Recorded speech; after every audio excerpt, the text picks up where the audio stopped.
નમસ્કાર, આપ જોઈ રહ્યા છો નેશન પ્લસ ન્યૂઝ. હું છું આપની સાથે હેતલ ભગત. આજરોજ રાજસ્થાન સમાજ વડોદરા દ્વારા રાજસ્થાનના મુખ્યમંત્રી ભજનલાલ શર્માના સન્માન સમારોહનું આયોજન કરવામાં આવ્યું હતું. આ પ્રસંગે મોટી સંખ્યામાં વડોદરામાં વસવાટ કરતા રાજસ્થાની સમાજના અગ્રણીઓ ઉપસ્થિત રહ્યા હતા. આજે બપોરે વડોદરા એરપોર્ટ ખાતે આવી પહોંચેલ મુખ્યમંત્રી ભજનલાલ શર્માને આવકારવા માટે ભારતીય જનતા પાર્ટી વડોદરા શહેરના અધ્યક્ષ ડોક્ટર જયપ્રકાશ સોની, સયાજીગંજના ધારાસભ્ય કેયુ રોકડિયા તેમજ વડોદરાના મેયર પિંકી સોની ઉપસ્થિત રહ્યા હતા. રાજસ્થાનના મુખ્યમંત્રી ભજનલાલ શર્મા એરપોર્ટથી સીધા જ કાર્યક્રમ સ્થળે જઈ પહોંચ્યા હતા, જ્યાં સાંસદ ડોક્ટર હેમાંગ જોશી, ગુજરાત સરકારના દંડક બાળકૃષ્ણ શુક્લ અને ડોક્ટર ભરત ડાંગરે પરંપરાગત ઢબે ભજનલાલ શર્માનું સ્વાગત કર્યું હતું.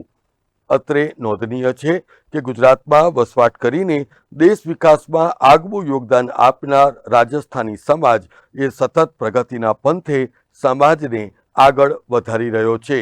ત્યારે રાજસ્થાનના મુખ્યમંત્રી ભજનલાલ શર્માએ પ્રધાનમંત્રી નરેન્દ્ર મોદીના નેતૃત્વમાં દેશ સર્વાંગી વિકાસ સાધી રહ્યો હોવાનો ચિતાર આપ્યો હતો. સમાજના અગ્રણીઓને સંબોધિત કરતા ભજનલાલ શર્માએ રાજસ્થાનના માજી મુખ્યમંત્રી અશોક ગેહલોતને આડે હાથ લેતા જણાવ્યું હતું કે કોંગ્રેસના માજી મુખ્યમંત્રી જે બિનપાયેદાર આક્ષેપો કરી રહ્યા છે એ જ બતાવે છે કે અશોક ગેહલોતનું માનસિક સંતુલન खोरवाई गयु छे. और आज भी मैंने देखा कि जब मैं यहाँ आ रहा था तो हमारे पूर्व मुख्यमंत्री ने एक ट्वीट करके ये कहा है कि हमारी सरकार तो उस समय होटलों में थी और ये लोग गुजरात के अंदर केवड़िया जा रहे हैं. यहाँ के सांसद और विधायक, मैं उनसे कहना चाहता हूं कि आपकी इस मानसिकता को ठीक प्रकार से करिए. आप अपने मानसिक संतुलन को खो बैठे हैं. एक ऐसा व्यक्ति जिसने इस भारत को बनाने में, श्रेष्ठ भारत बनाने में अपना पूरा जीवन लगा दिया.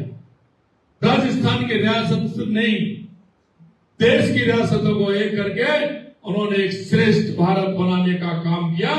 ऐसे हम सरदार वल्लभ भाई पटेल जी के उस स्मारक पर जा रहे हैं जहां से ये संदेश मिलता है देश की एकता का, अखंडता का और देश को मजबूत करने का.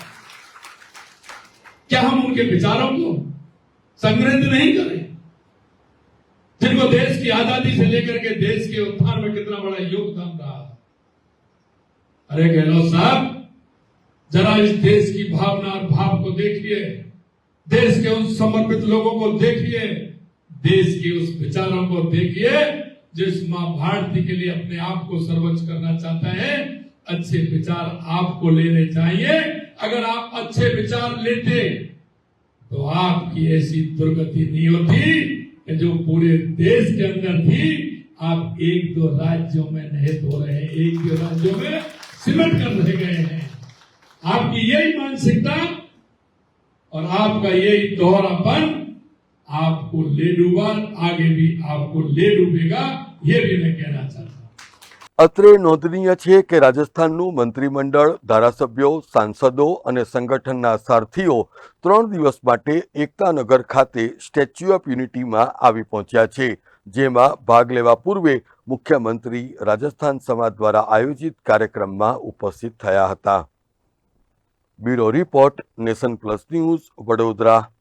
સમાચારોના સતત અપડેટ મેળવવા માટે અમારી નેશન પ્લસ ન્યૂઝની યુટ્યુબ ચેનલને સબસ્ક્રાઇબ કરો, બેલ આઇકન દબાવો અને જોડાયેલા રહો ફેસબુક, ઇન્સ્ટાગ્રામ અને ટ્વિટર પર.